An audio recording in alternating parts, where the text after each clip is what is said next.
Bugun sizlar bilan devichka xollar o'zim yaxshi ko'rgan eng mazali nonushta retsepti bilan bo'lishmoqchiman. Idishimizga 2 dona tuxumni chaqib, ustidan yarim piyola sut quyib, 2 osh qoshiq undan solamizda yaxshilab aralashtirib olamiz. Ketidan mayda to'g'ralgan kolbasa, ko'k piyoz, pomidoridan solib, tabga ko'ra tuz hamda murchdan ham qo'shib, yaxshilab aralashtirib, 1 osh qoshiq sariyog' solib, yaxshi qizdirilgan tovamizga tekis qilib quyib chiqamiz.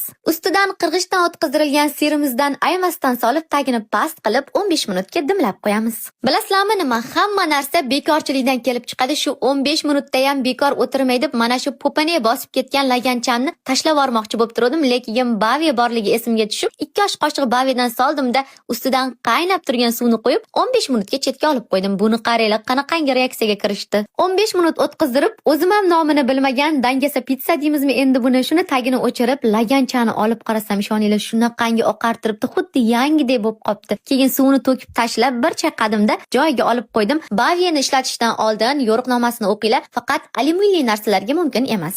Ertalabda ishtahani ochadigan ham barakali va mazali nonushtamiz ham tayyor. Bolalaringiz ham rad etmasdan mazza qilib yeyishib oladi. Bir marta bo'lsa ham albatta tayyorlab ko'ring. Sizga va oila a'zolaringizga yoqishligi aniq. Ana endi baho beringlarchi. Yoqsa kommentariyaga 5, yoqmasa 2 qo'yib ketaverasizlar. Xafa bo'lish yo'q. Aytgancha tez-tez ko'rishib turishlik uchun yurakchani qizartirib, obuna bo'lib qo'yishni unutmanglar. Bundan da ajoyib retseptlar hamda qiziqarli videolar hali oldinda.